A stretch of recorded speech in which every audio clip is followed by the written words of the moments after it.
Okay, so imagine a little girl, 6 years old, with big brown eyes and a passion for books. Find on her parents' bed a copy of Harry Potter and the Sorcerer's Stone. She takes it to her mother, demanding to know why she had a kid's book in her room, and as her mother explained that she had nothing to read on a long flight and picked it up at an airport, this little girl just looked through the pages, noticing the few drawings. When her mother had finished, the girl looked up and asked suspiciously, "Is it any good?" "Yes," her mother replied. "Very good." The little girl's attitude changed entirely and asked, "Can you read it to me?" Her mother laughed as they sat down on the bed, and the girl spent the afternoon learning of the antics of the Dursleys and of the Wizarding World. The girl's mother made her promise two things that day. One, if she got scared, they would have to stop reading. They could start again when she was older, and number two, this isn't real. There is no such thing as magic. I am unashamed to admit that I ignored both of these rules and am still waiting for my owl. Hello, I'm Katie, the little girl mentioned before. As you can tell, from a young age I was quite bookish, a bit of a know-it-all, and am still horribly awkward with classmates, as any of the cheetahs can tell you.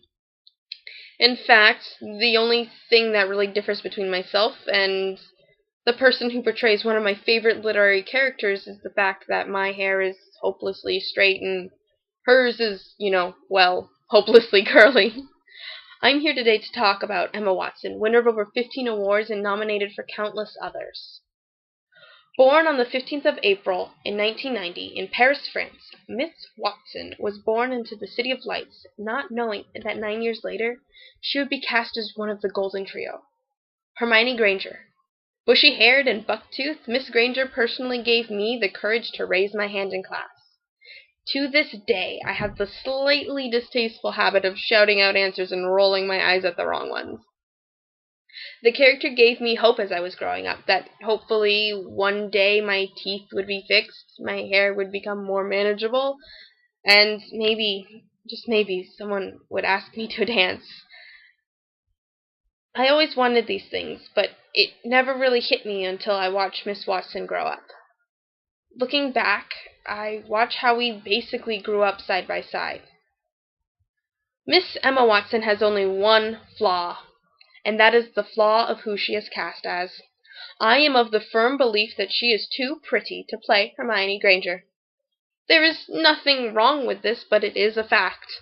Despite how wonderfully brilliant she is in the role, she still has the glow of someone who hasn't spent all day with their nose crammed in a book. Still, you can't help but love her.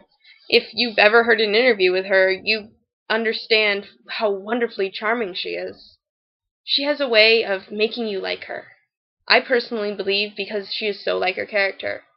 In one of her first interviews, when asked how she was going to spend her first paycheck, she said, "I'm afraid I'm going to bore all of you, but I'm afraid I'm going to stick it in a bank until I'm 21. To me, this defines Miss Watson, a girl with a good head on her shoulders. She isn't afraid to break social norms, both of actors and of girls. As one of the most well-known actors in the world, she could easily spend her life never working a day again, never striving for anything more.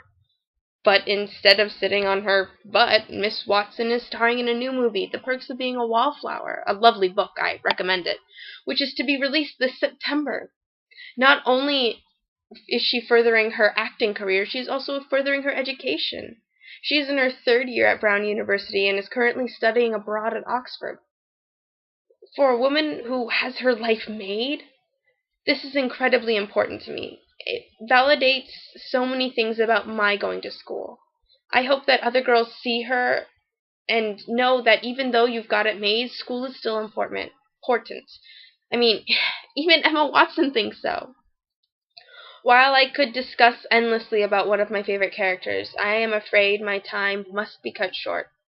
Today I honored one of my favorite people, Miss Emma Watson. She is an outstanding role model for young adults everywhere. I adore her greatly, and I am so lucky to share my adoration with all of you. I leave you with a final thought, that one of my other four Four favorite female role models said. My mother, Miss Granger, and Miss Watson were the other three if you hadn't caught on. This final great woman, the woman herself, Miss J.K. Rowling, said, "Let my girls be Hermiones. Let them never be stupid girls." I think Emma Watson embodies how to be a graceful Hermione Granger. She has the courage to let her smarts shine, and I hope you do too. Thank you.